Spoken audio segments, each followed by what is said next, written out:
ગિરનારની ગોદમાં આવેલા ભવનાથ તળેટી ખાતે યોજાનારા મહાશિવરાત્રિના મેળાને લઈ કલેક્ટર કચેરી ખાતે જિલ્લા કલેક્ટરની અધ્યક્ષતામાં બેઠક યોજાઈ હતી। વિવિધ વિભાગના અધિકારીઓ તેમજ ઉતારા મંડળ સાથે જિલ્લા કલેક્ટરે બેઠક યોજી, જેમાં મેળાની તૈયારીની સમીક્ષા કરી હતી। આગામી 11 ફેબ્રુઆરીથી 15 ફેબ્રુઆરી સુધી તમામ વાહનો પર પ્રવેશ બંધી મુકાઈ છે। ગિરનાર દરવાજા અને ભરડા વાવ પાસેથી તમામ વાહનોને રોકી દેવાશે અને ત્યાંથી જ મેળો શરૂ થશે। મેળામાં ફરજ બજાવતા કર્મચારીઓ માટે બસની ફાળવણી કરવામાં આવશે। પાર્કિંગ માટે વિશેષ વ્યવસ્થાઓ રહેશે। 25 જેટલી જગ્યાએ પાર્કિંગ પોઈન્ટ ગોઠવાયા છે।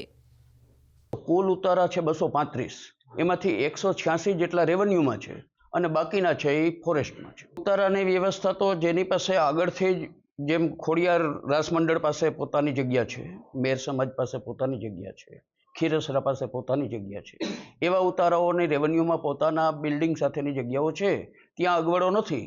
પણ જે ઉતારાઓ રાવટીના રૂપમાં આવે છે, પ્લોટમાં આવે છે, એ ઉતારાઓને એની જે કંઈ સગવડ જોઈએ એ બધી સગવડો એને ઊભી કરવી પડે છે। મેં જોયું કે પહેલી વખત તંત્ર આ મેળાને સારો બનાવવા માટે મેદાનમાં આવ્યું છે અને આમ જોઈએ તો ઉતારાઓ છે એ ધોરી નસ છે મેળાની, કેમ કે અન્નક્ષેત્રો ન હોય તો આ મેળો ચાલી ન શકે।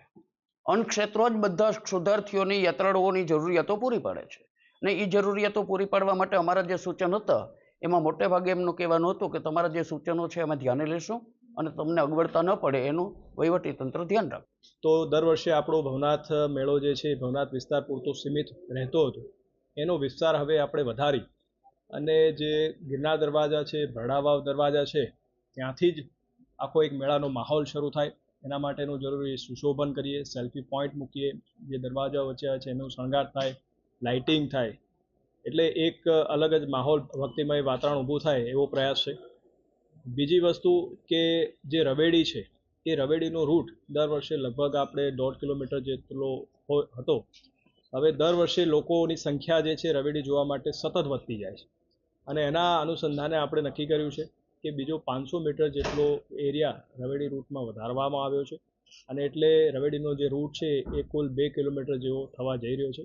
એટલે દર વર્ષે અલગ અલગ અન્નક્ષેત્રોમાં જે લોકો આવ્યા હોય, આશ્રમોમાં આવ્યા હોય તો એક જગ્યાએ ભેગા થતા, એની જગ્યાએ હવે જે લોકો ત્યાં હશે એ પોતે ત્યાં બેસી અને રવેડીનો આખો જે છે એનું દર્શન કરી શકશે અને આનંદ લઈ શકશે।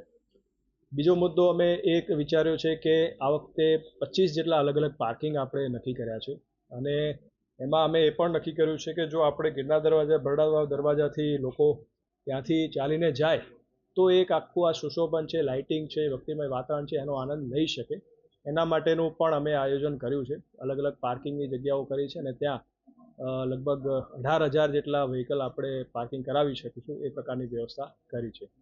પોલીસનો બંદોબસ્ત પણ વધાર્યો છે, જે દર વખતે 1500 આસપાસ રહેતા એ આ વખતે 2900થી લઈને 3000 જેટલો પોલીસ સ્ટાફ પણ રહેવા જઈ રહ્યો છે। સમગ્ર મેળો જે છે એમાં ઉતારા મંડળ છે એની સાથે સંકલન કર્યું છે, એમને જરૂરી સાજો સામાન છે એ સમયસર મળી રહે અને દૂધ છે, શાકભાજી છે, ગેસની બોટલ છે એનું પણ સતત એ લોકોને મળી રહે એનું પણ આપણે આયોજન કર્યું છે, જેથી વધુમાં વધુ લોકો જે છે એને એકોમોડેટ કરી શકે।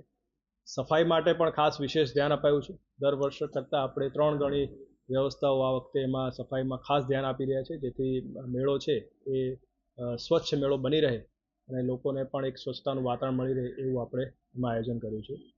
એક આ વખતે નવી વસ્તુ એ પણ શરૂ કરીએ છીએ કે 11 તારીખે સાંજે જ્યારે સાધુ સંતો આપણા ભવનાથ વિસ્તારમાં મેળામાં પધારતા હોય તો આ વખતે રાજ્ય સરકારની સૂચના હતી અને એમના માર્ગદર્શનમાં હતી અને સાધુ સંતો સાથે બેઠક કર્યા બાદ એવું નક્કી કરવામાં આવ્યું છે કે સાંજના સમયે 11 તારીખે સાંજે એક નગર પ્રવેશનો આખો એક કાર્યક્રમ આપણે કરવા જઈ રહ્યા છીએ કે જ્યાં સાધુ સંતો હશે એમનું નગરજનો સ્વાગત કરશે, એમાં લોકો એમાં જોડાશે, એમની આરતી વગેરે કરવાની અને એમના આશીર્વાદ લેવાની આખા રૂટ ઉપર પણ લોકો ઊભા રહેશે।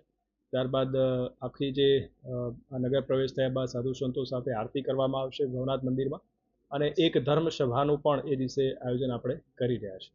દર વર્ષે જેમ સાંસ્કૃતિક કાર્યક્રમ આપણે ગોઠવતા હોય છે એ આ વખતે વિચાર છે કે જિલ્લા પંચાયત સામેનું જે પાર્કિંગ ગ્રાઉન્ડ છે એ જગ્યાએ આપણે મોટો એક મંડપ બનાવી અને ત્યાં લગભગ 5-6 હજાર લોકો એક સાથે આખો સાંસ્કૃતિક કાર્યક્રમ માણી શકે એ પ્રકારની આખી વ્યવસ્થા જે છે આપણે આ કરી રહ્યા છીએ। એટલે રાજ્ય સરકારના સહયોગથી, સાધુ સંતોના આશીર્વાદથી જિલ્લા વહીવટીતંત્ર આખો એક મેળો એક નવી ઊંચાઈએ લઈ જઈએ અને એક ભવ્યતા એને આપણે આપીએ એ પ્રકારનો આજે નમ્ર પ્રયાસ છે। ખાસ કરીને સાહેબ વાહનો વધારે તો ક્યાંથી ક્યાં સુધી જશે? રવેડીનો રૂટ જે છે એ દર વર્ષે કરતાં જે મેં કીધું 500 મીટર વધાર્યો છે.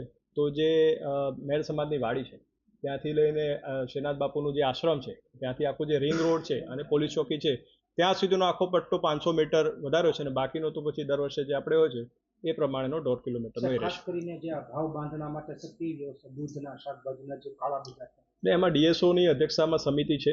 એના માટે જે દૂધ જે પ્રોવાઈડ કરતી આપણી ડેરી વગેરે છે પ્લસ એપીએમસી છે કે જે લોકો કરિયાણું વગેરે એની સાથે પણ રહીને એની સાથે ચર્ચા થઈ છે અને એના પણ પ્રાઇસ વગેરે છે એના માટેનું જરૂરી સંકલન કરી લેવા.